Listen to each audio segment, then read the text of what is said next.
आइए, कैमरामैन को कहूंगा पूरे आइए, किस तरीके से एसडीएम साहब की यहाँ पे लापरवाही हो रही है। यहाँ पे एसडीएम साहब दीपक कुमार जी हैं और दीपक कुमार जी के कार्यालय पे हम दिखाएंगे कि यहाँ पे दीपक कुमार जी नहीं है।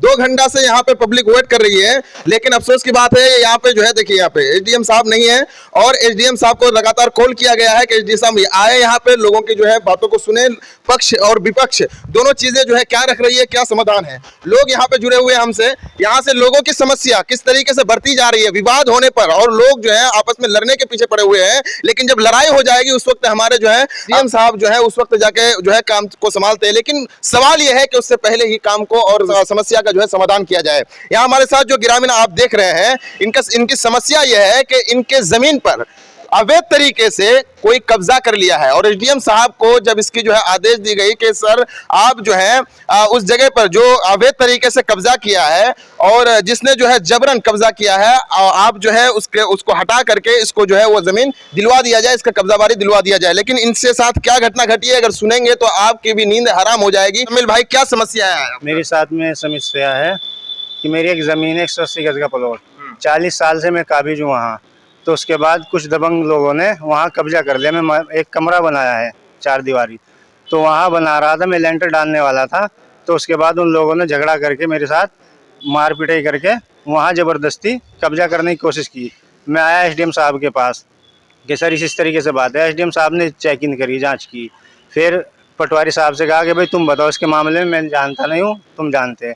पटवारी साहब ने कहा कि सर ये 40 साल से काबिज चला हुआ आ रहा है यहाँ, और उसके बावजूद फिर एसडीएम साहब ने कहा कि इसको कब्जा दिलवा दो जाके। एसडीएम साहब ने कहा, वो लोग गए नहीं। फिर उसके बाद जो है एसडीएम साहब खुद मौके पर गए, तो उन लोगों ने चादर रख ली थी, वहीं रह रहे थे। एसडीएम साहब ने कहा कि कागजात दिखाओ मुझे, तो कागजात दिखाए तो उनके कागजात फर्जी निकले। 10 रुपये का स्टाम्प बताया एसडीएम साहब ने कि ये स्टाम्प है, और उस जगह को सील कर दी गई। मेरे कागजात बिल्कुल सही है, बिल्कुल ओके, कि ये जगह मुजम्मिल की है। उसके बाद सील करके चाबी लेके आ गया एसडीएम साहब। ये कहा कि एक चाबी आपको कोर्ट से मिलेगी, अगर आपका समझौता हो गया तो मैं दूंगा। तो 2 दिन के बाद एसडीएम साहब ने चाबी दे दी उनको। फिर मैंने कॉल की, मैंने कहा एसडीएम साहब ये कमरा खोल लिया इन लोगों ने। मुझे कहा कि अब मेरे पास कॉल मत करना वरना आपके ऊपर मैं कार्रवाई कर दूंगा। ये कार्रवाई कर, ये है दबंगी। यूपी के सरकार इस पर ध्यान नहीं देने की वजह से आज ये सब हो रहा है। पैसे के बलबूते पर जिनको हक मिलना चाहिए उनको नहीं मिलता है, जो जालिम होता है उनको हक मिल जाता है। इनके साथ किस तरीके से व्यवहार किया गया है, किस तरीके से इनके साथ जो है जुल्म हुआ है। इनके पास देखिए सारे डॉक्यूमेंट्स हैं, जमीन के सारे कागजात हैं, और मैंने खुद इस चीज को जो है दिखाया है कि इनके अंदर जो है सारी की सारी प्रूफ है, जिससे ये साबित होता है कि ये जमीन जो है इन्हीं की है। लेकिन मामला सिविल कोर्ट में है, सिविल कोर्ट में है। लेकिन एसडीएम साहब ने जो है आदेश दिया था कि जो है एसडीएम साहब को कि आप जाकर जो है जमीनी स्तर पर जाकर जो है वो चीजों को देखिए, और जिसका जो है जो भी मामला है आप जो है हमें बताइए। लेकिन एसडीएम साहब ने इनका जो कहना है कि वहां पे ताला लगा दिया, और ताला लगा देने के बाद जो है अब जो विपक्ष पार्टी है वो बगैर किसी के आदेश के, बगैर किसी की इजाजत किए वहां पर जो है ताला खुलवा दिया। उसके बाद जो है खुद रहने लगता है। उसके बाद एसडीएम साहब को जब ये आदमी संदेश पहुंचाता है कि सर जी ऐसी ऐसी बात हुई है यहाँ पे, तो एसडीएम साहब जो है इनको धमकी देते हैं कि आपको अंदर करवा दूंगा। अब आदित्यनाथ जी कहते हैं कि हमारे जो है कानून व्यवस्था जो है वो बहुत ही अस्थिर तरीके से चल रहा है, लेकिन यहाँ पर आप देखिए कानून व्यवस्था के किस तरीके से भंग हो रही है जी। और बताइए, और क्या कहना चाहेंगे आप?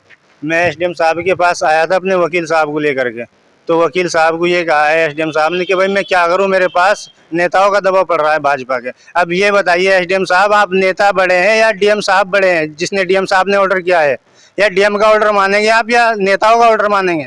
ये बताइए। आप मुझे फांसी चढ़ा दीजिए, मैं 1000 दफ़ा आया हूँ आपके पास। आपने मुझे ये कहा था कि भाई कोर्ट में चल रहा है, पटवारी ने कहा था, तो पटवारी को आपने ये कहा था वहाँ से इसमें ब्लॉक में कि कोई बात नहीं है, चल रहा है, मैं लिख करके दूंगा कोर्ट से, मैं नहीं मटवाऊंगा कि मैंने कब्जा दिलवा दिया है। अब क्या हुआ है? अब बताइए एसडीएम साहब, मुझे जला दीजिए, मार दीजिए। मैंने 1000 दफ़ा आपको ये कहा है कि अगर मेरी कोई गलती है तो मुझे सजा दो। आपने खुद कहा है और इंस्पेक्टर साहब ने भी कहा है कि भाई इसकी कोई गलती नहीं है, मैं बिल्कुल क्लियर आदमी हूँ, मेरी ज़मीन है। आपने भी खुद कहा है। अब क्या हो रहा है? अब तक तो तुम मेरे हक में थे, अब हक से क्यों बाहर जा रहे हो? ये बताइए आप मुझे। पहले एसडीएम साहब ने आपको कहा था कि आपको न्याय मिलेगी, आपको इंसाफ मिलेगा। मुझे कहा था कि आपको न्याय दिलवाएंगे, इंसाफ दिलवाएंगे, आपके साथ है हम। आप हक पर हो। आप हक पर हो, आपके साथ में हम।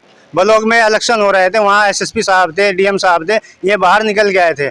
इनको मैंने सब दास्तान तब बतलाई, तो उसके बाद इन्होंने कहा था कि नहीं शाबाश बेटा, आपको न्याय दिलवाऊंगा मैं, आपका हक है, आप सही जगह है। 1000 दफ़ा एसएचओ को मेरे सामने ऑर्डर किया, फ़ोन किया कि वो टीन सेट उखाड़ के फेंक दो।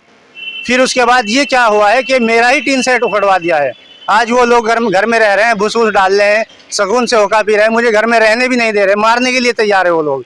एसडीएम साहब इस चीज का जवाब दीजिए, या डीएम बड़े हैं या भाजपा के नेता बड़े हैं, ये बताइए आप। ये बहुत ही बड़ी अफसोस की बात है दोस्तों कि जिनकी जमीन है उनको जो है घर से बाहर निकाला गया है, और जिनके पास जमीन नहीं है, जिनका कुछ भी नहीं है, उनको उस घर में रहने दिया जा रहा है। ये बहुत ही बड़ी जो है बात है इस वक्त की। ब्रेकिंग न्यूज में आपको दे रहा हूं कि यहाँ पे जो कि देवन के एडीएम साहब की तरफ से बिल्कुल एकदम यहाँ पे लापरवाही बरताई जा रही है। और क्या कहेंगे भाई, क्या समस्या है? और उन लोगों ने दबंगिरी दिखा रखी है भाजपा को साथ लेकर के।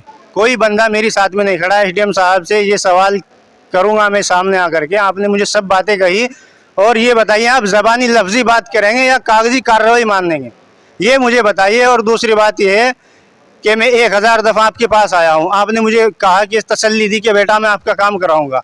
डीएम साहब को उस दिन मैं कागजात दे रहा था वहाँ उसमें मेहमान खाने में जहाँ आए हुए थे डीएम साहब, तो आपने दौड़ के मेरे हाथ से कागज छीन लिए थे कि नहीं डीएम साहब मैं खुद करूँगा इस काम को। फिर उसके बाद क्यों नहीं काम किया, क्यों नहीं कार्रवाई की, ये मुझे बताइए।